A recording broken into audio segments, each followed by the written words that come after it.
Olá, meus queridos e queridas, sejam muito bem-vindos a mais um episódio do nosso Audiobelcast. Eu sou a Bia Pessoa. Eu sou Fabiana Camilo. E a gente está aqui com mais uma convidada especial, hoje uma mulher que é a história da fonoaudiologia. Não é que ela vai contar, ela é a história da fonoaudiologia e é uma honra ter essa pessoa aqui. A gente estava conversando justamente que foi minha professora da Fabi. Fabi não teve essa honra, Não né, tive. Fabi? Fiz cursos, mas não foi... Ela é uma graduação outro nível, querida. Eu sei, eu tenho consciência disso. Portanto, já que você não teve aula com ela, eu vou te deixar apresentar quem é a nossa convidada de hoje. Perfeito. Estamos aqui hoje, como a Bia disse, uma honra ela aqui com a gente, porque faz parte da história da fonoaudiologia e de muitos pacientes, porque, na verdade, muitos dos pacientes já tiveram um atendimento com um profissional formado por ela. Olha que honra. Sem dúvida. Não é?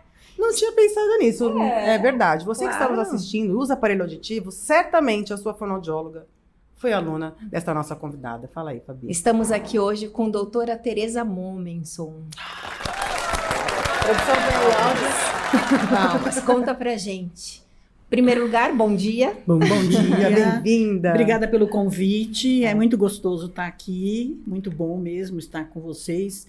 E acho que assim, recordar é viver, né? Eu começava todos os anos da minha aula falando isso, que recordar é viver. Então a gente tinha que fazer sempre uma retomada de conhecimentos para poder começar o ano, né?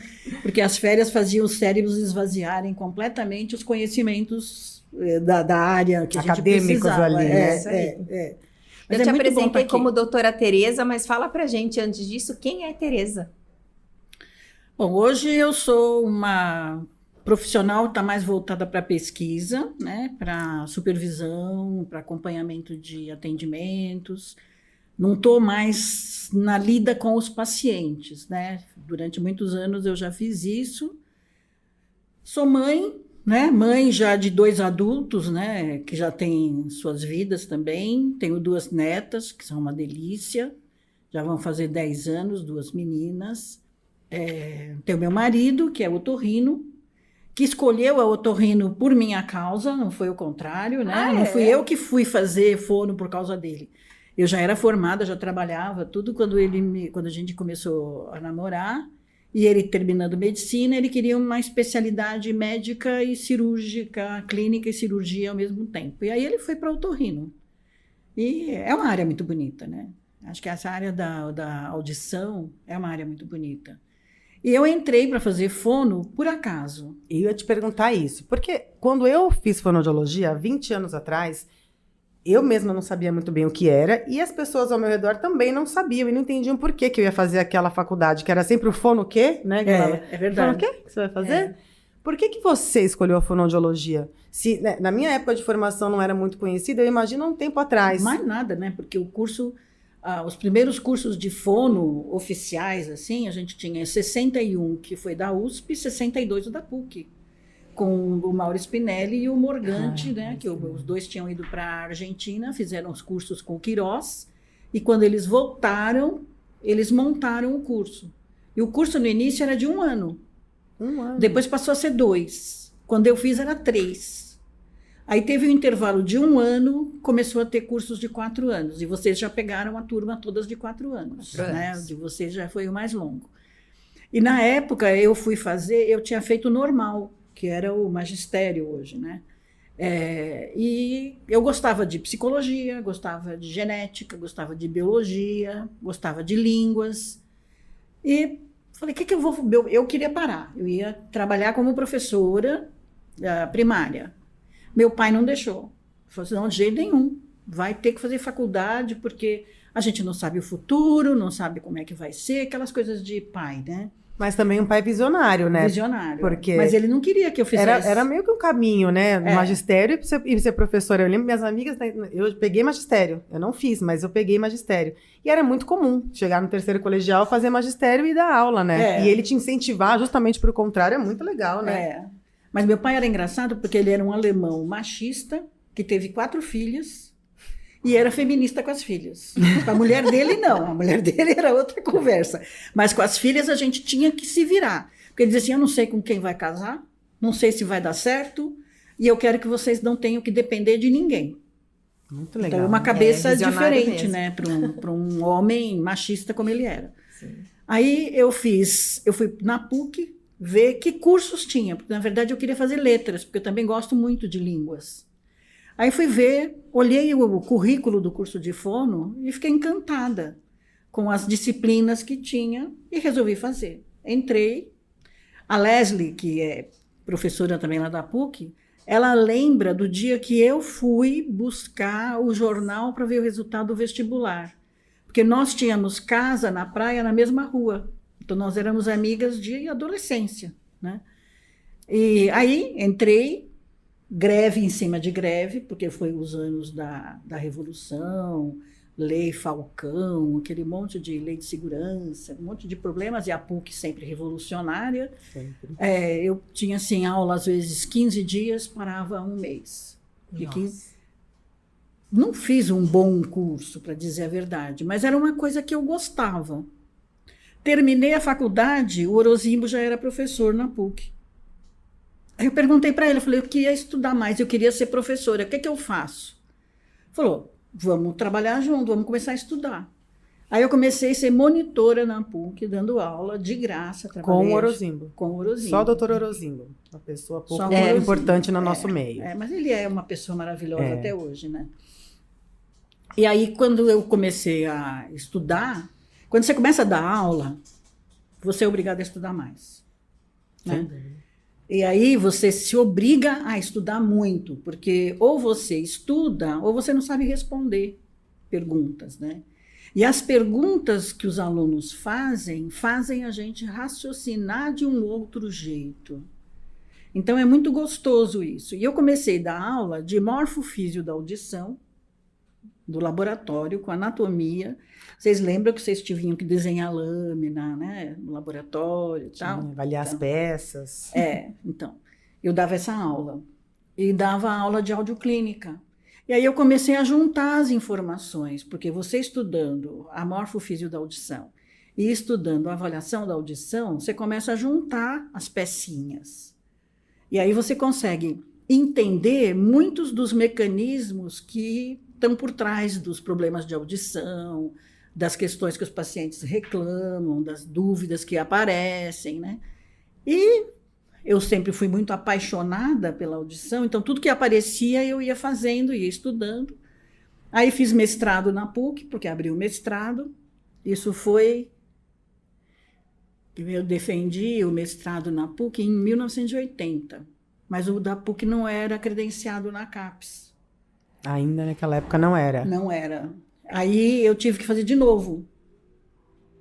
O mestrado? Eu fiz 2 mestrados. Eu fiz o mestrado na PUC e depois tive que fazer na Unifesp, porque a Unifesp não reconheceu o meu mestrado da PUC. Aí eu fiz o mestrado e o doutorado na Unifesp e entrei para dar aula no pós-graduação da PUC. Mas então, interessante isso, porque você sempre não, nesse seu discurso você falou muito da audiologia. A audição já era uma paixão lá atrás, porque a fonoaudiologia é muito mais ampla. Mas a gente até podia falar um pouco disso, né? Mas eu me encantei. Eu ia até perguntar, na época não tinham tantas especialidades assim? Não tinham. Era MO, que era motricidade orofacial, linguagem, voz e audição, né?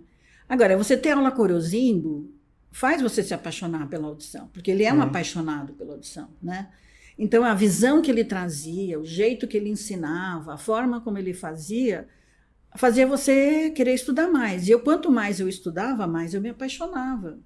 E eu acho que, assim, a audição, para mim, eu falo até hoje para os meus alunos, quando eu estou falando, estou dando aula, estou escutando, eu vejo o som dentro da minha cabeça. Nossa. Eu vejo ele andar dentro do meu ouvido, eu vejo ele chegar no cérebro, eu vejo ele fazer as conexões todas, as integrações todas.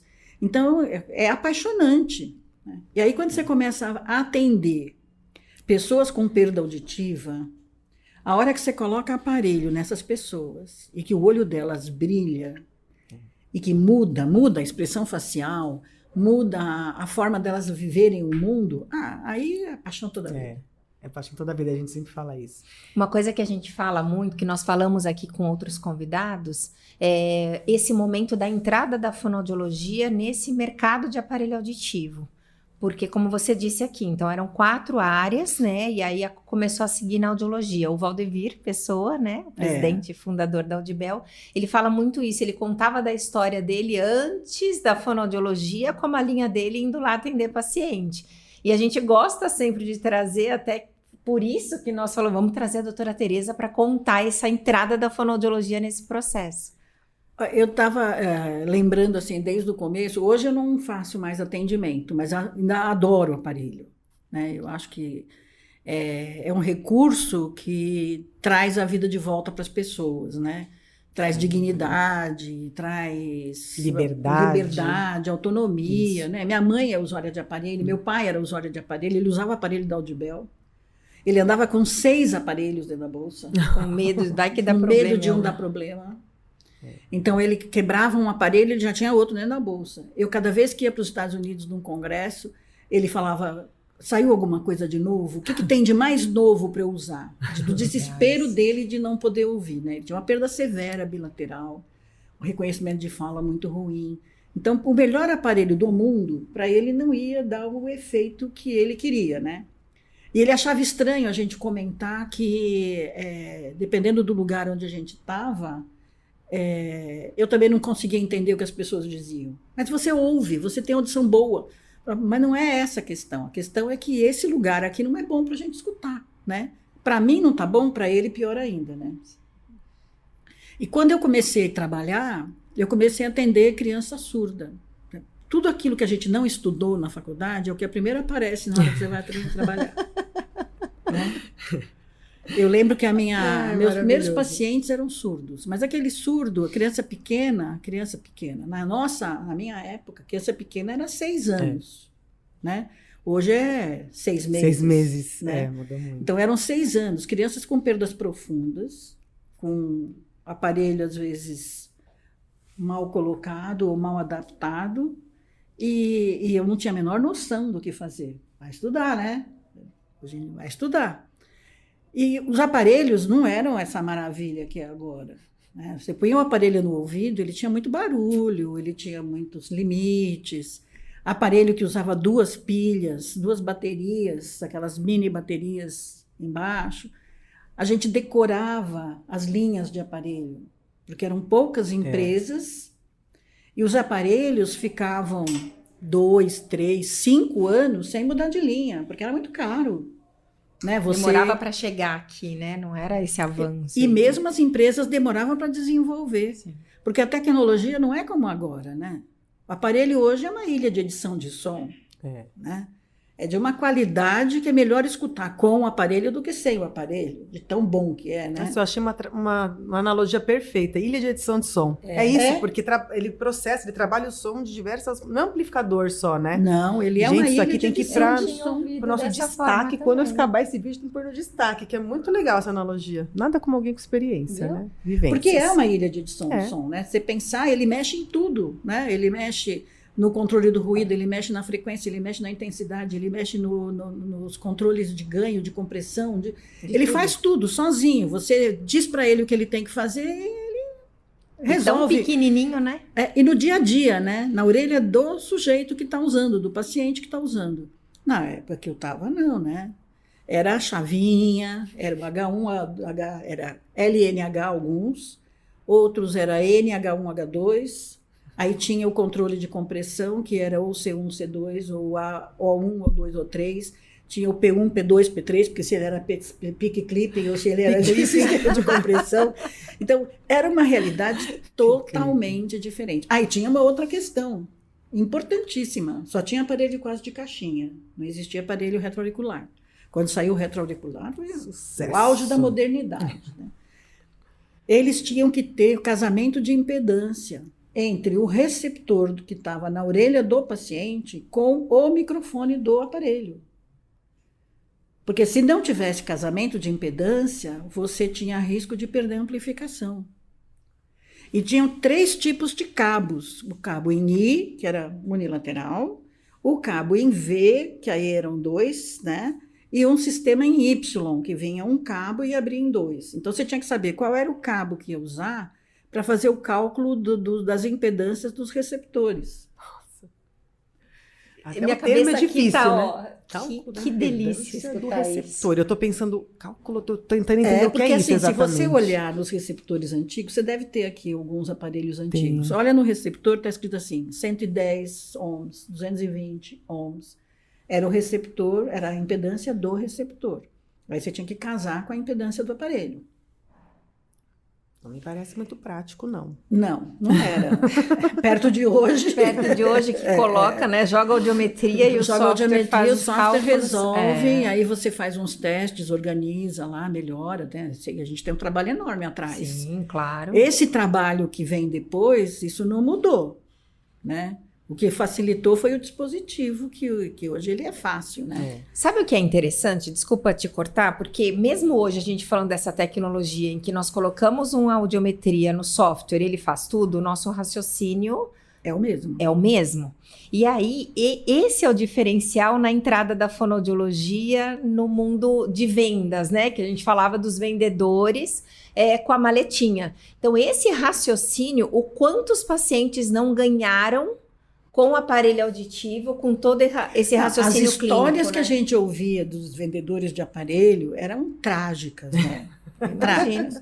Eu me lembro de paciente reclamar, vinha na clínica e comentar assim, que foi um vendedor de aparelho. Mas era vendedor daquele do ruim, né? Sim. Do marqueteiro. Aí entrava na casa da pessoa e fazia assim, a senhora está me ouvindo bem? Aí a pessoa dizia, não estou escutando nada. Eu falei, então, o senhor vai ver que com esse aparelho a senhora vai ouvir muito bem. Aí punha na orelha dela. E agora, a senhora está me ouvindo bem? Tá ótimo. Então, a senhora viu como o aparelho ajudou? Milagre. Aí depois não adaptava, né? Era uma história, a gente conhece histórias trágicas dos vendedores de aparelho auditivo. Olha, é muito divertido. Eu acho que assim, o gostoso de estar nesse momento, depois de tantos anos de formada e trabalhando, é poder olhar para trás, né?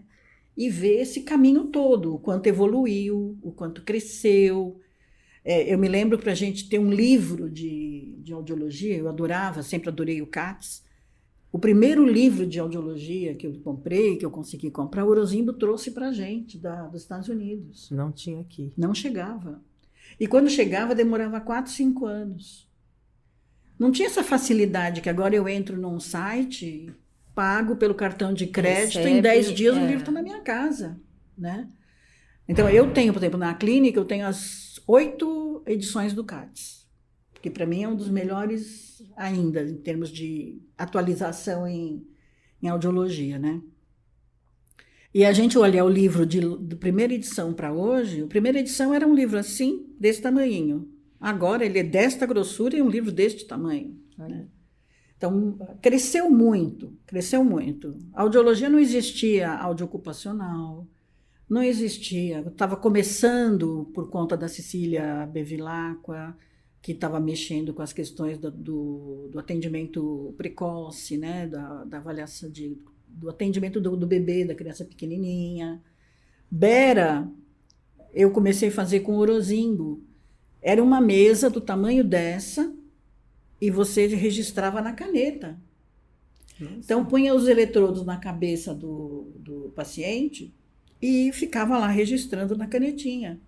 Que loucura. Aqui teve estímulo, aqui veio a onda. Então, aí o que a gente fazia? Ia somando, sabe? Que nem fazia no otoneuro do Berger. Não sei se vocês chegaram a ver, no que era o Vecto. Sim. Não era o Vecto, era o manual.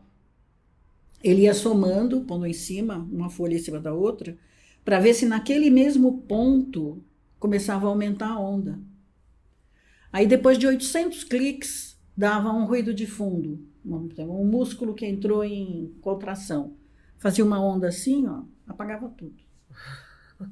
O gostoso de falar sobre isso, acho que é muito importante a gente trazer aqui o quão complexo e o quanto depende, exige do conhecimento do profissional que está adaptando o aparelho auditivo em você. Então, não é um aparelho auditivo que ligou e pronto, faz tudo. Não. Né? O quanto é complexa a audiologia, o órgão auditivo. Então, né? Olha quantas pessoas aí que tiveram aula com a doutora Tereza e que conhecem do produto e sabem o que estão colocando na orelha do deficiente auditivo, né? É fundamental, eu acho, assim. Eu acho que é muito mais o bom trabalho de avaliação, né? Diagnóstico. Você faz uma boa avaliação do paciente, não só de audiometria, né? Mas assim, da função auditiva, né?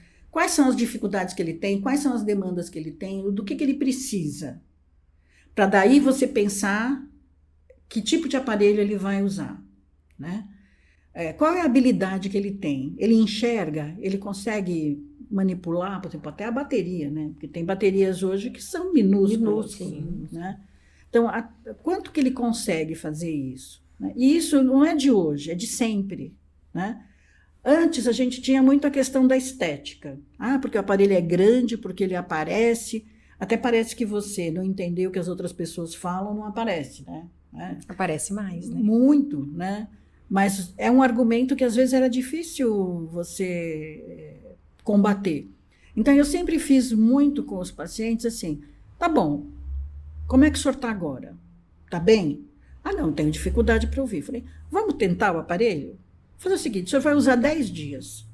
Se o senhor não gostar, achar que não valeu nada a pena, o senhor traz aqui, devolve, nós não vamos mais nem conversar sobre isso. Era raro o paciente que deixava de usar. Porque o custo-benefício é muito grande, né? É a mesma coisa que eu com o óculos. Eu sou dependente do óculos. Se eu tirar o óculos, eu tenho uma dificuldade enorme para me movimentar, para ler, para escrever. A mesma coisa com a audição. Exatamente. Então, essa diferença, eu acho que esse jeito de lidar com eles faz o paciente falar assim, então eu não sou obrigado, né? Não é porque eu entrei aqui que eu tenho que comprar, que eu tenho que pagar, que eu vou ter que gastar.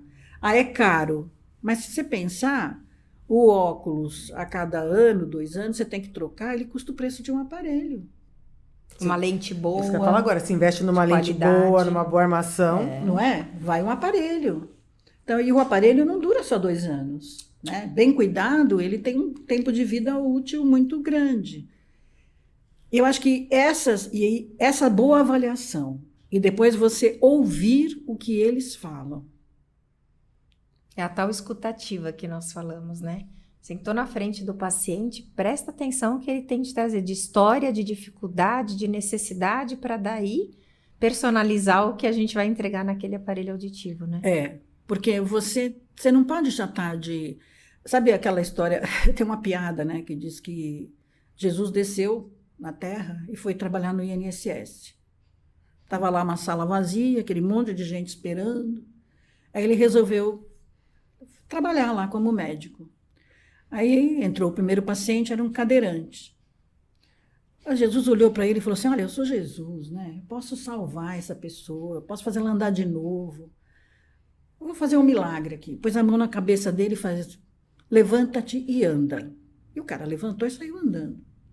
Quando ele saiu e o outro paciente estava na fila, perguntou assim, e aí, esse médico como é que é? Igual os outros. Mal sentei, ele mandou eu levantar e sair andando. Então, acho que assim, a gente não pode ser essa pessoa, né?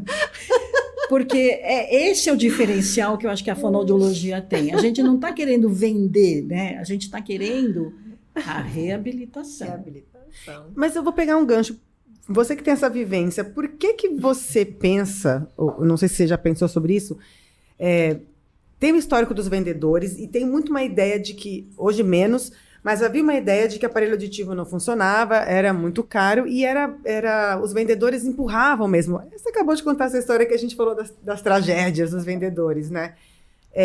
Por que você acha que as pessoas tinham essa, não só a resistência, mas a entrada do fonoaudiólogo, isso mudou a visão da pessoa sobre o uso do aparelho? Você acha que hoje as pessoas estão um pouco menos resistentes do que estavam antes, do que eram antes? A visão sobre o aparelho, sobre ser explorado? Eu, na minha época de atendimento, ouvia que as empresas exploravam os idosos, que era uma coisa de exploração e de fazer mal para as pessoas.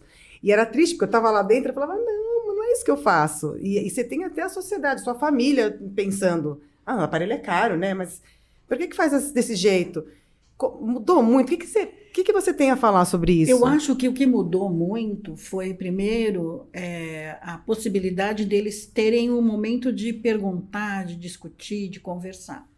Segundo, os aparelhos, eles foram melhorando muito do ponto de vista de qualidade de som.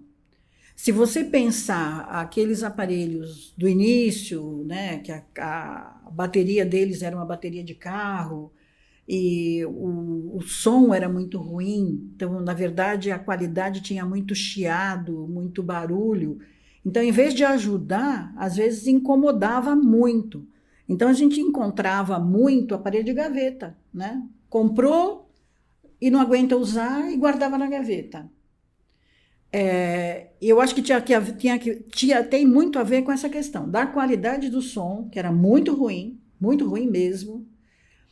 A dificuldade que você tinha de até entender que, às vezes, para aqueles pacientes, o aparelho realmente não ia ser 100%, por conta das questões neurológicas, das questões de linguagem, né, que eles apresentam. Então, eu acho que essas duas questões eram importantes. E aí tinha o empurro-terapia, né? Que era o vendedor que, para atingir a meta dele lá, ele tinha que vender a maleta dele inteira. Não importa se ia ser bom ou ia ser ruim. Então, foi criando um estigma em cima do aparelho. Não presta, não vale a pena. Não compra não, o meu foi uma porcaria, não resolveu para mim, né? A gente escutava muito isso. Hoje você já não tem mais tanto esse tipo de problema. Por quê? Diminuiu essa questão da venda, do vendedor, né? Segundo, os centros auditivos, eu acho que eles vieram, e com a incorporação do fonoaudiólogo dentro do centro auditivo, eles modificaram também essa questão da venda, porque antes não era a fono que resolvia. Quantas vezes a gente escutava uma fono reclamar porque o vendedor da empresa falou assim, não, eu tenho meta, eu tenho que vender, não é você que vai me atrapalhar. Né? Então, essa mudança que foi acontecendo com as empresas também, com os centros auditivos, foi modificando esse mercado inteiro. Na hora que a fonoaudióloga entrou para fazer o papel dela de reabilitação. Então, hoje, por exemplo, você vende o aparelho, mas você vende o aparelho com a segurança de que o aparelho é bom para aquele paciente, né? Você não está fazendo a venda porque assim, a minha meta era vender 10 e eu só tenho 9, então agora o que entrar aqui ele vai ter que levar. E não está mais assim o mercado. Talvez até tenha, né? Sim, porque a gente também não tem domínio 100% de tudo. Não. Mas mudou muito a cara.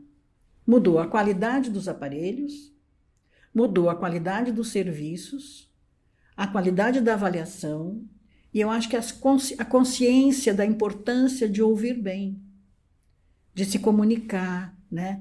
Porque também os estudos foram mostrando que o idoso, ou qualquer pessoa que tem uma perda de audição, ela fica numa condição de isolamento. Ela entra em depressão, ela se sente separada da família, né? Então, tem uma reunião de família, ela sai, porque ela não consegue acompanhar nada, aquilo vira uma bagunça de sons, em vez de ser um momento agradável. Eu acho que tudo isso foi acontecendo junto. E eu acho também que as pessoas começaram a prestar mais atenção nesse familiar que está isolado, e não só prestar atenção, mas valorizar a presença, porque eu ouvia muito, acho que você também já ouviu muito, né? Vai adaptar o pai e... Pô, mas ele já tem 70 anos, como se tivesse... Muito velho. Ele já está muito velho, para que eu vou investir essa grana toda? Né? Ele nem conversa muito, ele não sai muito. Ele não faz muita coisa porque ele justamente não está conseguindo. Eu começo a ver essa consciência mudando no dia a dia, né? Uma preocupação com um envelhecimento de qualidade, né? A gente tem, até eu tenho estudado isso, eu estava estudando esse ano com uma aluna minha, um conceito que é interessante, que chama ageísmo. Não sei o que é. Do mesmo jeito que você tem o racismo, o sexismo, tem o ageísmo. Ele não faz isso porque ele é velho. Vem de age, então. Vem. Da idade, ageísmo. Ou idadismo, o etarismo. Tem a ver com esse conceito de que, assim, é normal o velho não escutar. É normal o velho não enxergar. É normal o velho ficar meio caduco. É normal o velho não conseguir fazer isso. Não é normal, né? Tem muito idoso... A gente tem aqui no nosso convívio, eu que conheço esse pessoal dos centros auditivos todos, que eu conheço desde que nós éramos todos jovens, né? A gente tem o Valdevir, a gente tem o Brito, a gente tem o seu Jensen, todos eram jovens quando eu também era jovem, né? E todos envelheceram e todos têm qualidade de vida. Imagina. E produzem. E produzem, Né? são pessoas que trabalham, né? Sim. Então, não são pessoas que estão em casa sozinhas. Mulheres, quantas, né? Que a gente tem. Eu tenho amigas, a Isis é mais velha do que eu, foi minha professora. Ela atua até hoje como fonoaudióloga. E é uma pessoa vibrante, é uma pessoa dinâmica. Então, quando eu atendia na clínica, vinha um paciente com 80 anos, ele era idoso, ele era velho. Né? A minha avó, quando ela faleceu, ela não tinha 70 anos, ela era uma velhinha. A minha mãe tem 91 e não é uma velhinha. Ela é um perigo. Né? Ela é hiper animada, hiper dinâmica, adora cozinhar, adora receber gente em casa. Então, assim, é outro envelhecimento. Fala-se muito em longevidade, né? E a qualidade do envelhecimento. Esse conceito tem mudado bastante, né? Mudou, assim, radicalmente. E interfere muito no nosso trabalho, né? Diretamente. Porque eu acho que, eu não sei se vocês já fizeram um levantamento aqui na Audibel. Eu faço assim, por cima, eu acho que em termos de clínica, 80% da clínica hoje é com gente acima de 60 anos. Aqui também, o número é parecido com esse. Criança é pouco o número, né? Muito pequeno esse número. Então, acho que assim, essa evolução, né, dessa mudança de conceito do envelhecimento, eu acho que fez uma mudança em todo esse contexto. Ainda tem velhinho abandonado, velhinho morando sozinho, velhinho que é a fonte de renda da família. Ainda tem muito, né? Mais do que a gente desejaria. Mas eu acho que do outro lado você também tem um outro cuidado com o envelhecimento, né? Porque o mundo está ficando velho, né? Nasce menos criança do que tem gente envelhecendo. E morrendo, né? Porque estamos vivendo muito mais, né? Na clínica a gente atendia com 70, 80, era velho. Hoje é 90, 100. Exato. Verdade, mudou essa faixa. Não é incomum você atender um paciente com 92 anos, 93, 95. E que dá trabalho igual a sua mãe. Agitados, ativos. Minha mãe é terrível.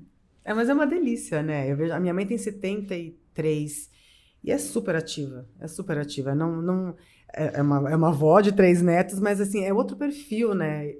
Eu tenho 43. Com 43 anos, a mulher, há um tempo atrás, já era avó também. Já era mãe há muito tempo, já estava. Minha mãe foi avó com 45. Então. 45 anos, imagina. Era pra gente estar virando vó já. Acho que vai demorar um pouquinho mais. Glória a Deus. Tomara, né? Mas é uma delícia ser vó. Você corre até risco, sua filha já é maiorzinha. O meu só tem 4 anos. Não, mas vai demorar ainda, pelo amor de Deus. Mas é uma delícia ser vó. Eu quero ser, mas daqui uns bons anos. Sua filha tá com quanto? Tem 10 anos. Tá. Tá que nem as minhas netas. Mas esses jovens de hoje estão muito moderninhos. Começam cedo, né? Começam cedo. Esses jovens de hoje, né? Vocês já são velhas. Isso foi papo de avó. Corta, produção, corta. Mas ser vó é muito bom, é muito gostoso também. Deve ser uma delícia, né? E justamente isso, os avós também são muito presentes na vida dos netos hoje. Eu busco meu filho na escola, a maior parte das pessoas que vão buscar as crianças na escola são os avós. No carro, dirigindo, a criança pequena pega, põe na cadeirinha. Interage-se muito mais. Antigamente. Uma habilidade incrível, né? As avós, porque as avós de antes eram as avózinhas que faziam tricô, crochê. A minha avó, né? A minha avó, ela era uma velhinha. Velhinha, muito velhinha mesmo, sabe? Aquele de birote, andando curvada. Imagina. A imagem tá mudando, eu acredito que vai mudar. O símbolo do 60 a mais, né? Que é o curvadinho na bengala. Não pode. Quem que você vê assim hoje na rua, gente? Nunca. Pelo amor de Deus, Imagina. nem o de 90 não tá de bengala, encurvadinho, não. Imagina. De boina, né? Boina suspensório. Imagina. De hoje até usa boina, mas estilosa. E usa o suspensório porque acha legal. Exatamente. Que é muito diferente. Muito diferente essa realidade do que a gente vivia, né? Em relação ao envelhecimento. Acho que isso fez uma diferença muito grande. A semana retrasada, acho que faleceu uma professora da PUC. Ela estava com 85 anos. Professora da geriatria. Ativa, estava dando Ativa. aula. Super ativa. E esse papo é uma delícia, parece nostálgico, mas para a gente falar o quanto a gente pode envelhecer de forma saudável, né? Trago aqui um tema que você é bastante atuante na fonoaudiologia sobre alertas de prevenção, de cuidados com a audição. Conta um pouquinho pra gente isso, que dica que você daria aí para... Olha, uma coisa que eu achei interessante uma vez na Academia Americana, porque eles fazem sempre uns posters muito, muito legais. Então, eles estavam fazendo uma campanha sobre prevenção de perda auditiva. Uma era assim, erga o peso para fazer musculação, mas não aumente o som. Porque as academias, às vezes, são uma barafunda, né? Eu não suporto ficar lá dentro por causa da quantidade de som que tem, né? É televisão, 3 televisões, cada uma num canal. E os pesos. É horrível, horrível. A outra que eu achava interessante, que era mais para as pessoas mais velhas, que também era interessante, ele falou assim, você checa seu coração todos os anos, você checa sua visão todos os anos, você checa a sua glicemia todos os anos. Por que você não checa a sua audição todos os anos? E isso é muito, né? As pessoas não inserem essa rotina com os outros exames. Eu acho... Mas as pessoas não inserem. O médico também muitas vezes não orienta a colocar no check-up, né? Porque não pede. Você acorda e fala, vou fazer uma audiometria, considerando que as pessoas nem têm conhecimento muitas vezes sobre isso. Não faz parte da rotina, nem do geriatra. Então, é verdade isso. Isso que é importante de pensar, porque o geriatra deveria ter isso incluso na rotina. E assim, devia ser uma parte assim, a partir dos 60 anos tinha que ser anual, né? Fazer todo ano uma audiometria. Porque você ia começar mais cedo o processo da adaptação de um aparelho, melhorava a neuroplasticidade, porque é o que acontece com a visão, né? Você começa a usar o óculos mais cedo, quando a gente já está com uns 40 e poucos, a gente já começa a não enxergar, né? As letras ficam pequenas, eu falo que é síndrome do braço curto. Braço curto, né? Você estica, você vai no ortopedista, o problema não é o braço. Não é. Eu já fui também, mas ele disse que eu tô ótima. Então acho que eu vou no oftalmo, provavelmente. E aí, quando você vai usar o óculos, se você tiver uma combinação de questão visual para perto e para longe, eles já recomendam você começar com multifocal, para você ir se acostumando. Porque à medida que vai aumentando, porque vai aumentar, não tem jeito, né? Depois de um certo tempo para, mas nos primeiros anos ela aumenta. Se você demorar para usar o multifocal, você não vai se adaptar. Você vai tropeçar, você vai cair, você vai ter tontura. Isso já é uma prevenção, né? É uma prevenção. Aí da plasticidade. Mas já é estimulação. E na audição, não. Porque você imagina, se a gente começasse com a adaptação, aqueles modelos de adaptação aberta, que são para as perdas iniciais, né? Aquelas perdas pequenas, com os agudos, com um pouco de mais intensidade de perda, já tem a queixa de ter dificuldade para ouvir ambiente ruidoso, né? Às vezes fala, escuto, mas eu não entendo, né? Então, voz feminina. Você tem se você já começasse a colocar o aparelho nessa época, ia ser gradativamente você ia mudando para as linhas mais potentes e linhas mais sofisticadas, às vezes, né? Com mais demandas cognitivas, todas, muito mais facilmente do que você esperar a pessoa já estar num estágio de dificuldade, né? De todo mundo reclamar que a televisão está alta, de que ele não entende o que está falando com ele, e aí você entrar com o aparelho. Então, acho que assim, primeiro, eu acho que devia fazer parte do check-up. Segundo, cuidado muito com medicação que toma, exposição a ruído, né? Nós somos muito barulhentos. O brasileiro é muito barulhento, né? E às vezes você vê jovens dentro do carro com som no último volume. A gente teve uma situação na PUC, nós fizemos uma feira de saúde lá, e eu tenho uma boneca, um manequim, que a orelha dela tem um microfone ligado a um decibelímetro, onde você pode colocar o fone do teu ouvido na orelha da boneca para poder medir a intensidade que você está usando no seu fone. Teve um rapaz da faculdade lá, do Direito, que estava em 110. Direto. Né? Direto. Dentro do canal. Uma gritadeira, né? Aí eu falei para ele, assim, quanto tempo você usa por dia? Ele falou, 3, 4 horas. Falei, então é o seguinte, eu vou te deixar meu cartão daqui 5 anos, 4, 5 anos, você me procura. Ele falou, por que, professora? Falei, porque você vai precisar de pôr aparelho. Continua escutando desse jeito, 4, 5 anos você vai pôr aparelho. Verdade? Falei, com certeza. Porque o que você está fazendo com o seu ouvido, com certeza você vai precisar de aparelho. Segundo os amigos dele, depois ele parou de usar nessa intensidade. Falei, não pode, né? É que a audição, o som, tem uma desvantagem. Ele é abstrato. Você não vê, né? A gente está fazendo aqui, produzindo pressão sonora, produzindo som. Ninguém está enxergando o som aqui.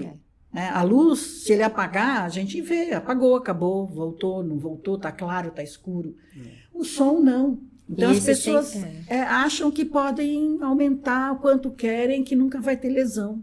E esse 110 decibéis aí está associado à música que dá prazer, né? Então, é super difícil orientar isso e pedir E também a falta de medo de perder a audição. Porque não tem noção do que é não ouvir. Não tem. Se você fizer uma enquete e perguntar o que a pessoa prefere, ficar cego ou ficar surda, todo mundo fica cego. Prefere ficar surdo. Prefere ficar surdo. Prefere ficar surdo. Eu sempre falo isso de exemplo. É muito verdade. Porque a gente pensa que não é difícil. Que é tranquilo. Agora, você viver num mundo em silêncio, Deus me livre. Né? Uma das coisas que eu perguntei Vocês conhecem o Denis, né? Eu não. O Denis, ele de implante coclear. Ele usa 2 implantes agora. Isso. Ele ficou surdo com 15 anos. Ele acordou surdo. Ele fala que foi um susto. Eu perguntei para ele, que era uma coisa que eu queria saber, porque eu atendi muitas crianças que perderam a audição por meningite, então eu queria saber qual é a sensação, o que a pessoa sente quando fica surdo, de repente. Né? Ele falou, medo. Muito medo. Eu dormia de luz acesa. O Ronaldo fala isso, sempre. O Ronaldo dorme de janela aberta, para não ficar no escuro. Porque ele precisa da audição para vigiar, né? A gente vigia o tempo todo com a audição, né? Mesmo dormindo. Coisa que o olho não faz. Fechou, fechou. Dormiu, pode acender luz, apagar luz, não acontece nada. A não ser quando a gente é mãe, né? Quando a gente é mãe, a criança tossiu a 3 quilômetros de distância, você fala, tá tossindo. Né? Sabe quem é, né? Qual é o filho que tossiu? Impressionante isso. Muda tudo, porque antes de ter filho, a gente dorme que nem uma pedra. Nossa, pode cair a casa, que quando você acorda, fala, me tiraram da cama, eu não sei como eu saí, né? É impressionante como muda isso. Sinto falta dessa época aí que eu dormia e ninguém me acordava. Era bom, eu gostava. Mas depois, não tem mais, viu? Não, nunca mais dormi igual, daquele jeito. A gente não descansa mais, né? Não tem o sono relaxante. Então, eu acho que assim, a exposição ao ruído, o cuidado com medicação, que as pessoas costumam tomar medicação por conta, né? Tem muita medicação que lesiona o ouvido, né? Mas eu acho que atualmente no Brasil, no mundo, a maior preocupação está sendo o ruído. A conscientização, né? Porque a gente sempre ouviu no Brasil que a atuação é maior na fase terciária do que na primária. Então, a divulgação de tratamento é muito maior do que a da prevenção, né? Quantas campanhas tem aí sobre alerta de tudo quanto é ligado à saúde, mas a audição ainda pode se promover mais, né? A gente fala no projeto Passe Adiante que nós temos aqui na Audibel, a gente vai nos lugares falar com crianças às vezes de 2, 3 anos. Não vamos mais por causa do momento, mas fizemos até um online o ano passado. A resposta que a gente tem das mães depois de falar, nossa, eu não fazia ideia que isso prejudicava a audição.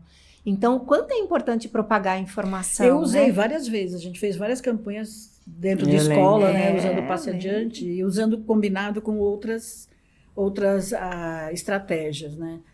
Mas é muito interessante porque uma vez que a gente usou numa escola ali na Consolação, acho que uns 20 dias depois, a aluna que tinha feito a atividade com os alunos lá na 4ª série, e elas fizeram medição, andaram com os alunos medindo o ruído na escola, para as crianças se conscientizarem mesmo. Quando ela voltou para conversar com a diretora, um dos alunos encontrou com ela e falou, tia, como é que eu faço para comprar aquele negócio que você falou para pôr no ouvido para proteger minha orelha? Ai, que legal. Então, para a criança entra isso, Entra. né? Tinha que fazer parte do currículo. Tinha, verdade. Todo ano você falar sobre o tema. Gente, tem um site americano, eles eram de proteção de música de roqueiro. No começo era DVD, era Vinil?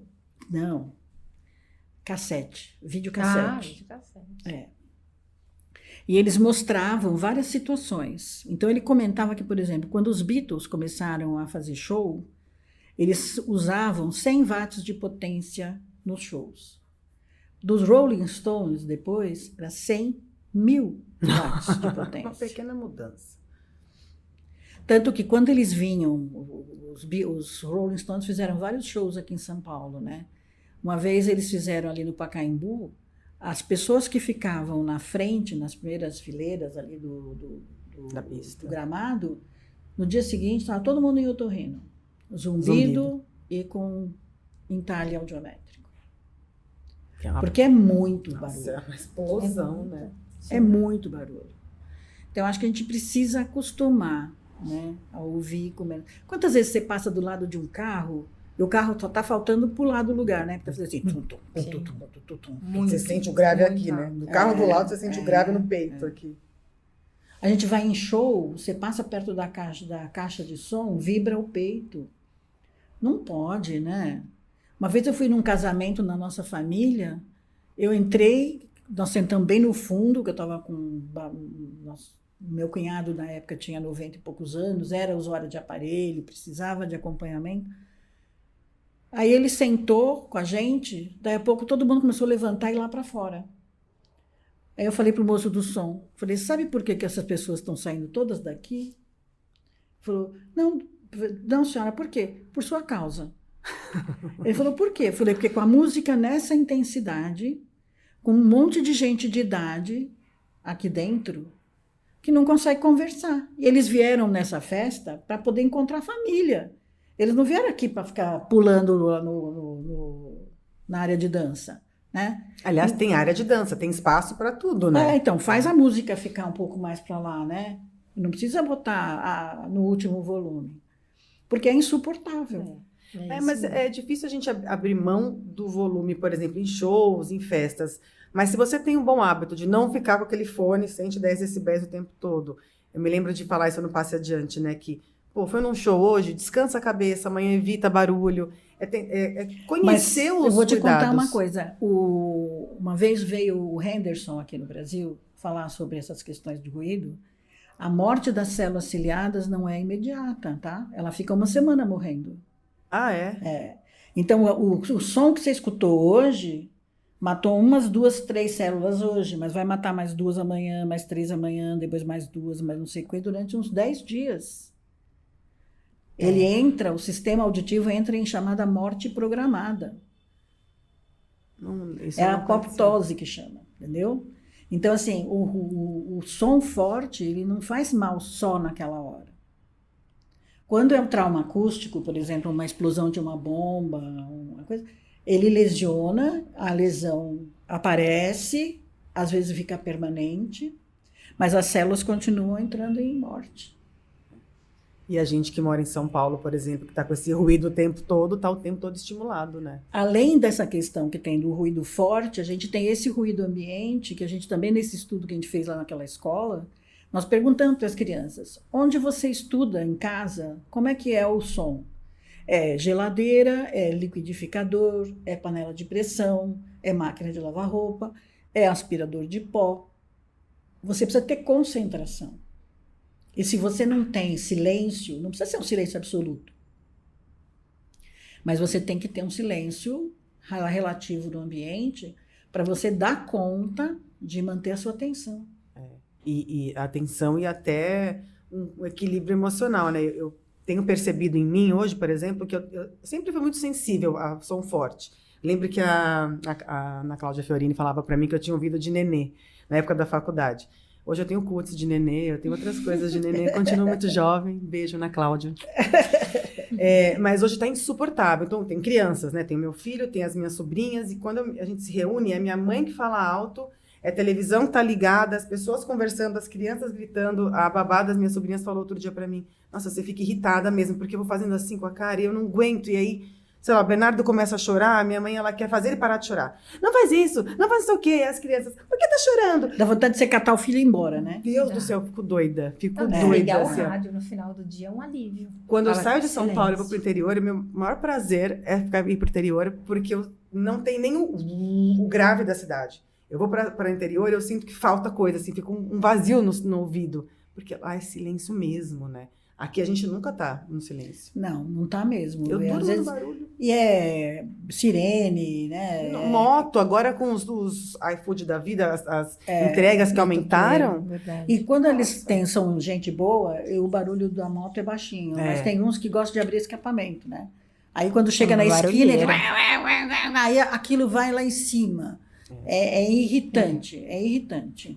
Você acha, vou fazer uma pergunta meio fora do contexto, mas você acha que hoje em dia a gente vê muitas pessoas com depressão, estresse e tudo mais. Você acha que essa questão de muito estímulo auditivo pode interferir nisso? Eu não sei se só estímulo auditivo. Eu acho que o mundo hoje, ele estimula a gente excessivamente, para tudo.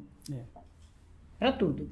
E cria demandas o tempo todo, né? Você não tem esse prazer, por exemplo, de ficar sentada num terraço, só olhando o céu. Né? Imagina, o que você está fazendo? Não estou fazendo nada. Não, estou fazendo alguma coisa, estou admirando a natureza. Mas tem tanta coisa para fazer, você está aí paradinha, querida, vamos? Então, eu acho que tá olhando para a lua, já nem sabe mais onde está a lua, porque está pensando, aí pega o celular. Não tem, a gente não para. Então, eu acho que a gente tem uma demanda de vida hoje que piora. Então, esse outro ruído que você falou, o ruído que a gente chama subliminar, né? Porque ele não lesa a audição, mas acaba com o seu controle, seu equilíbrio, porque ele está ali o tempo todo, né? Ou é carro, ou é moto, ou é gente, ou é música, o tempo todo. Às vezes eu entro no shopping e eu falo assim, gente, por que essa loja precisa estar com som nessa altura? Nossa, época de final, não sei mais, faz tempo que não, como teve pandemia, não lembro, mas época de final de ano em shopping, o povo coloca umas músicas tão altas. Acho que era mais antigo, quando eu era mais jovem, que eu ia em loja mais moderninha. Mas é um barulho tão grande de som, assim. E música de Natal. Eu pergunto, toda vez que eu vou nas lojas, no shopping, né, que você entra nas lojas de qualquer loja que está em volta ali, de onde tem a área que tá ornamentada, eu falo, como é que vocês aguentam? O dia inteiro, Merry Christmas, Merry Christmas, Merry Christmas for you. O dia inteiro aquilo, acho que da loja da de coisa natalina. Vez eu já ia lá fora, quebrava a caixa acústica. Desliga, você quebra o som, leva a tesourinha, corta o som. Mas isso era engraçado dos nossos vídeos do YouTube, que ficam passando nas lojas. No final do dia, tinha gente que queria matar eu e a Bia. Era o dia todo escutando a nossa fala. Eu sou Bia Pessoa, eu sou Fabiana Camila, no final do dia. A gente não tá muito querida por aí pela rede. Porque cansa, né? Cansa. Às vezes eu pergunto, ele fala assim, eu já nem escuto mais, porque adaptou, então virou ruído de fundo, o cérebro dele já fez assim, ó, apaga. Porque eu não aguento ficar aqui dentro meia hora. E nesse período de pandemia, nós vivemos um momento em privação, né? Eu fui no shopping outro dia, eu não vi a hora de sair, eu falei, que é isso? Eu não aguento mais. Porque hoje, para vir para cá, a minha filha me trouxe, né? Aí ela falou assim, depois nós vamos lá para a clínica? Eu falei, não, eu vou para casa. Mas por quê? Eu falei, porque eu acostumei a ficar sozinha. Que delícia. Somos duas. Acostumei a ficar trabalhando sozinha. Quando eu chego lá, eu não consigo trabalhar, porque vai conversa com um. Nossa, eu falei isso hoje. Cheguei aqui, a moça falou, você abandonou a gente, a moça do estoque? Eu falei, não abandonei. É que quando eu venho pra cá, eu não produzo. E ninguém acredita. E agora que eu venho menos ainda, a Fabi também, você vem 2, 3 vezes por semana. Eu não produzo. A gente chega, as pessoas querem conversar, todo mundo para, eu não produzo. Na minha casa, não. É outra coisa. Rende, né? Rende. Muito. Principalmente se for antes do horário de trabalho que não tem WhatsApp. Você pega das 7h30 da manhã às 9h, é uma produtividade que você pode até parar uma horinha e falar, agora eu não vou fazer nada, porque você já produziu o que era agora, do dia outra inteiro. coisa é isso, né? Tanto o Facebook, o WhatsApp, o Instagram, você fica o tempo todo ocupada, né? E na obrigação de responder. Exato. Porque eu lembro, as minhas histórias, né? Eu lembro quando a gente dava aula, Primeiro a gente tinha que montar a aula em transparência. Né? Então você tinha que te preparar muito tempo antes. Quando passou para slide, que ficou moderno, né, a gente viajava com o carrossel de slide. Né? Punha lá 80, 100 slides. Então você também tinha que preparar antes, porque você tinha que preparar, mandar fotografar, revelar, aí você assistia para ver se estava bom, né? E aí você montava a sua aula. Teve uma época que a gente brincava que em congresso, né, se o avião caísse, ia achar um monte de mulher com umas caixinhas tudo guardado aqui no peito, né? Cheia de slide. O slide não ia na mala, não ia em lugar nenhum, ia na mão. Na mão, para não correr o risco de chegar na hora e sumir o slide. Maravilhoso. Quando começou o pendrive, poxa, já foi uma modernidade. Nossa, outra você coisa. levar o pendrive, aí você levava no pendrive, mas levava num DVD e levava os slides. Porque vai que o pendrive não abre. E era comum não abrir. Era comum. Né? Você colocava, olha, moça, aqui não tem Maravilhoso. nada. A caixinha de slide. Lembrei de um congresso em Recife, em 2001, eu com meus slides, uma apresentação do síndrome de X frágil. E eu com a minha caixinha. Não é? Você podia ficar sem roupa, você não tinha outra roupa para vestir, mas os slides você estava com eles na bolsa. Verdade. Era muito engraçado, muito engraçado. Gente, dependendo de quem assistir a gente, não vai nem saber do que a gente está falando, né? Podia pôr na edição, produção, uma foto de um slide. É porque eu acho E que do eles nem carrossel. têm ideia do que Sabem. seja. Não tem. Eu me lembro do Bob Sandlin, você lembra do Bob Sandlin? Eu O Bob, ele era um americano, um audiologista americano da universidade lá de San Diego. Uma graça de pessoa, trabalhava com aparelho e tudo. Ele veio dar uma palestra em São Paulo, né? Veio com ele ia dar um curso, acho que veio umas 4 caixas de carrossel de slide. Na hora que ele foi montar, a caixa virou, caiu todos os slides. Agora você imagina você ter um carrossel cheio, virado no chão. Porque tinha o lado certo de colocar. E nós colocávamos a lápis em cima, o número em cada. E uma setinha para saber a posição. Porque se você apresentasse errado, virava de cabeça para baixo, virava ao contrário. Era sofrido. Era muito bom isso. Eu não peguei slide, sabia, na faculdade. Não, peguei transparente. Não, na minha vida, sim, né? Inclusive, tem na minha gaveta alguns slides de foto de aparelho, que deve ser de aula da Braga. Porque... Mas eu tinha em casa agora. Eu não cheguei na faculdade a usar slide, mas usava transparência na faculdade. Usei bastante. E mimeógrafo, vocês usaram mimeógrafo? Minha mãe é professora, né? Então, rodei muita prova para ela. Muito. Eu adorava Diz que rodar foi prova. o início de fazer as crianças ficarem viciadas em álcool, né? O cheiro era uma delícia. Porque a gente tinha aula, aí todo mundo, uma datilografava naquela, como é que chamava? Aquela matriz, e aí passava no mimeógrafo, né? Adorava fazer isso. Minha aula de violão também. A gente escolhia a música que ia tocar, pegava o papel lá e passava no mimeógrafo. Adorava fazer aquilo. A gente apanhou. Quanta experiência boa. Era sofrimento, mas era bom. Era divertido demais. Que bom que as né? coisas evoluíram, né? Porque agora o que acontece? Quando você preparava a aula antes, todo esse material antes, você não tinha chance de mexer na hora. Agora, o que acontece? A gente acaba fazendo tudo em cima da hora, porque dá tempo, né? Aí você entra na internet, você já pega texto, você já pega dado, você já pega informação. E prepara tudo. E prepara. Então, uma vez eu li numa reportagem da Newsweek que eles diziam que a tecnologia estava vindo para fazer as pessoas terem mais tempo livre para poder aproveitar a vida. A gente faz 10 coisas agora, porque é meia-noite, toca o teu celular, faz um plim de que teve uma mensagem no WhatsApp. O que você faz? Abre. E dependendo, você já responde. Sim. Você também não se dá o limite de não fazer isso, de não de não responder, né? De dar o ponto para a pessoa parar. Verdade. E isso está comum, né? Cada Meia-noite, domingo.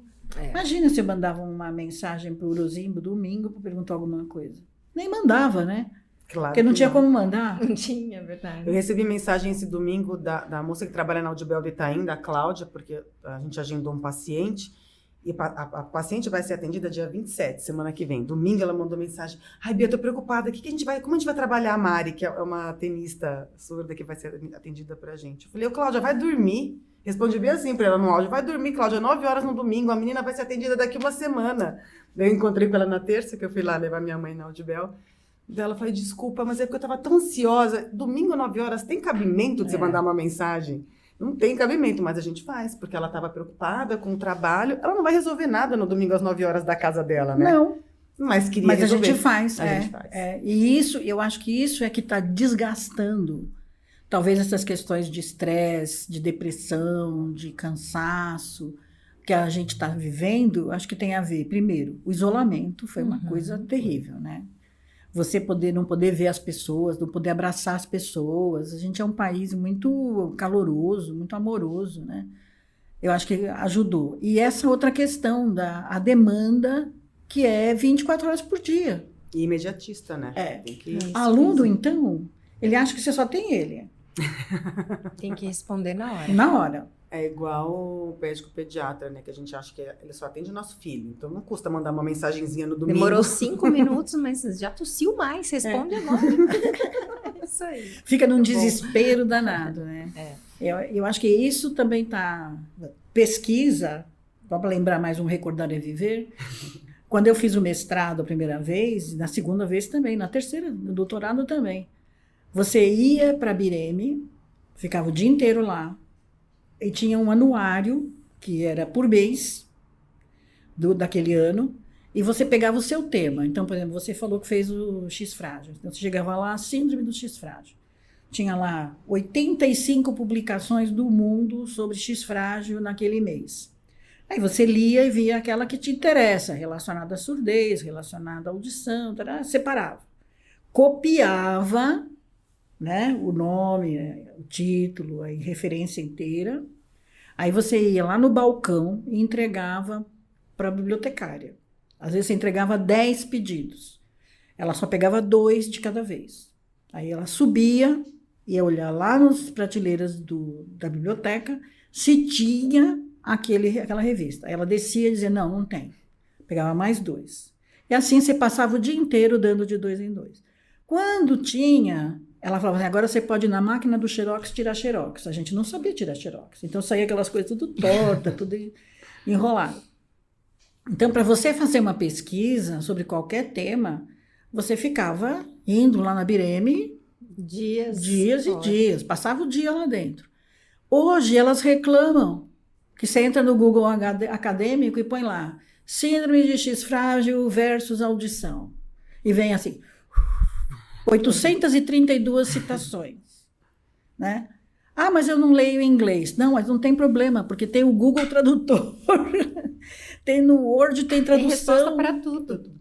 Hoje não tem desculpa. Não, a gente tem acesso a artigos alemães. Não falo alemão, mas consigo ler o artigo. Eu tive uma aluna, a Priscila, que trabalhou, ela fez um estudo com idosos também, ativos. E tem uma triagem visual que a gente aplicou, que é da Noruega. Eles usam como triagem de saúde pública. Estava em norueguês.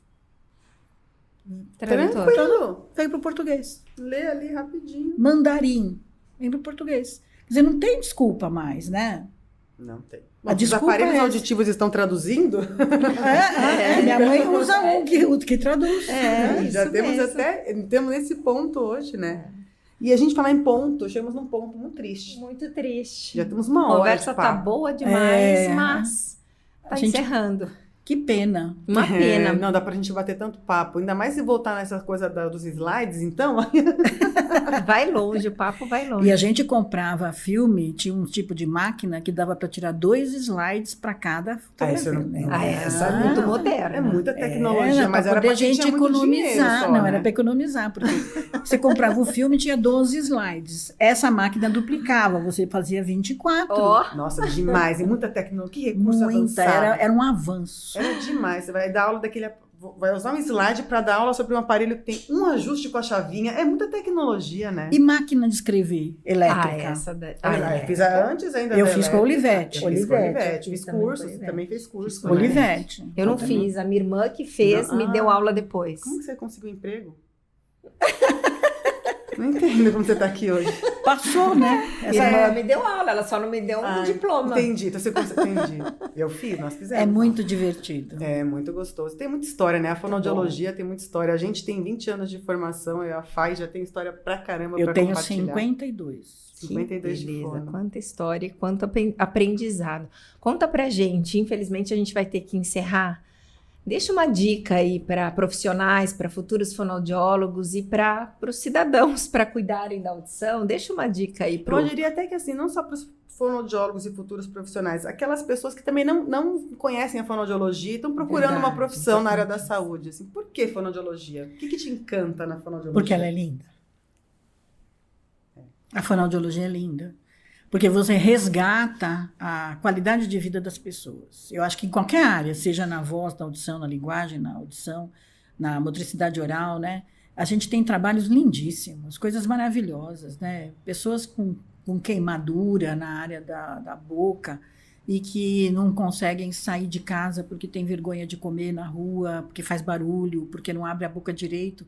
A fono intervém aos pouquinhos, ele consegue sorrir, né? Eu acho que esse brilho nos olhos que a gente vê do paciente deficiente auditivo, de qualquer faixa etária, que quando você coloca o aparelho e que ele volta a fazer parte do mundo, é maravilhoso. A minha mãe disse que quando a gente pôs o aparelho nela, ela disse que tirou o véu da frente. A Sandra Braga falou, nossa, nunca pensei. A gente vai aprendendo com todos os contatos que a gente tem.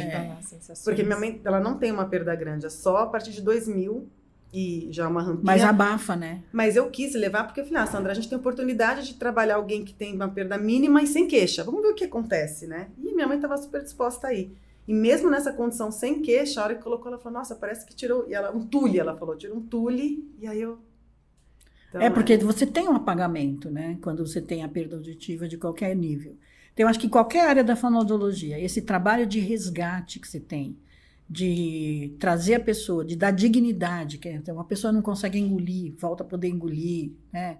A pessoa não consegue mastigar, voltar a mastigar, a pessoa não consegue conversar, ela volta a conversar. Eu acho que isso não tem preço. Acho que isso não tem preço. Eu entrei, como eu falei, por acaso, né? Eu não conhecia, na verdade eu conhecia uma criança que tinha paralisia cerebral que morava na minha rua e uma amiga da minha mãe que era professora de surdos. Mas nunca tive contato assim com a fonoaudiologia, né? Foi apaixonante. E era para ser, né? Porque hoje você é uma grande referência na área. Eu adoro. Eu acho que assim, é uma área lindíssima. É uma pena que as pessoas não tenham noção do alcance que a fonoaudiologia tem. Em todas as áreas, né? Na área de prevenção, na área de promoção, na área de reabilitação. Acho que em todos os momentos a fonoaudiologia se insere. Eu brinco que fonoaudiologia é que nem a história da Branca de Neve, lá não tem um dos anõezinhos que diz que mulheres, dá-lhe um dedo, logo querem a mão inteira. Eu falei, nós somos assim. Põe um dedo, deixa a fonoaudióloga entrar, para ver que ela vai ter trabalho para fazer e vai dominar um pedaço. Que é muito importante. E o que é legal desse papo nosso é que vai chegar em muita gente que não conhece a fonoaudiologia, que não sabe do nosso trabalho. Então, a Fá, quando falou, putz, vamos convidar a doutora Tereza, é muito legal, porque alguém que pode contar para as pessoas, né? Ia falar mundo, mas muito pretensioso, para o Brasil todo, né? O que é a nossa profissão e por que ela é bonita, né? Por que você recomendaria as pessoas fazerem? Porque ela é linda. É linda. Eu sou apaixonada mesmo. Não faria outra coisa. Eu falo assim, médico é legal? É legal. Muito bonita a profissão. Vai lá, corta, costura, e quem resolve o problema depois que costurou? A fono. Né? Vai lá, tirou um tumor de laringe, quem que vai dar uma possibilidade dessa pessoa falar de novo? É a fono. A hora que ela fala de novo, eu resgatei a vida dela.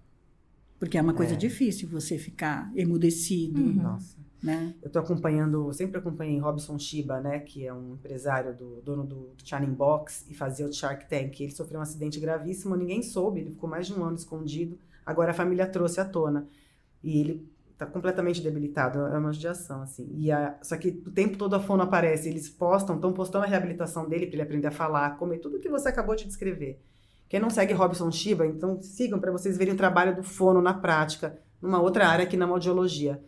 É muito legal de ver eu ensinar a mastigar, a didática, são 2 fonos, como elas trabalham com ele. Então é um trabalho lindo, assim, sabe? De devolver o mínimo possível de qualidade de vida para aquela pessoa que passou por um... Porque para a gente pode ser nada, né? Porque nós estamos podendo fazer tudo. A gente consegue comer, a gente consegue beber, consegue andar, consegue ouvir, faz tudo. Agora, quem perde, né? Cada degrauzinho que ele consegue subir faz toda a diferença. é um resgate de vida, né? Eu acho que é isso que, para mim, a fonoaudiologia é isso, esse resgate da qualidade e da dignidade, para mim. Que eu acho que é o que é o fonoaudiólogo. Perfeito. Está nessa área, em qualquer momento da fonoaudiologia, em qualquer área. Porque quando eu comecei, eram poucas áreas, hoje são infinitas, né? Sim, infinitas. Tem fono inserida aí em lugares que a gente nem imagina. Nem imagina. Vai fazer um trabalho novos, lindo. né? E novos caminhos, porque a gente vê fonos trabalhando respiração, CPAP, adaptação de CPAP. É muito grande, mas eu acho que essa coisa do resgatar a dignidade é uma boa frase para a gente fechar aqui, porque é isso que a gente faz mesmo, né? Talvez as pessoas não reconheçam, talvez os próprios pacientes às vezes não imaginem que é isso que vai acontecer na vida deles, mas a gente sabe que depois do nosso trabalho feito, as pessoas vão se dar conta disso. Faz uma diferença, uma diferença muito grande. Muito grande. Eu acho maravilhoso. A diferença grande fez você aqui com a gente, contando essa obrigada, história toda. Adorei. Todo mundo conhecer adorei. fono. E obrigada por tanto ensinamento na fonoaudiologia e por essa conversa incrível. É divertida, a gente nem viu passar, gente. Eu falei que era 45 minutos a 1 hora. Estamos a 1h10 batendo papo. É uma delícia, mas é uma conversa gostosa que flui. Obrigadíssima pelo seu convite, doutora Tereza. A gente ficou muito feliz de ter você aqui. Obrigada a vocês pelo convite, adorei. Quando sair, manda para todo mundo, divulga aí. Você aí que está vendo a gente neste episódio maravilhoso, tem vários outros episódios já no ar no nosso Audiobelcast. Assiste, compartilha. Se está no trânsito, se está no carro, põe no Spotify. A gente tem todos os canais de informação sobre audição e sobre qualidade de vida e resgate de dignidade para você, né, não, Fabi? Não perca, assistam todos e vem muito mais por aí. Tem muito mais. Muito obrigada. Um beijo grande. Obrigada a vocês. Doutora Tereza. Tchau, gente. Até a próxima.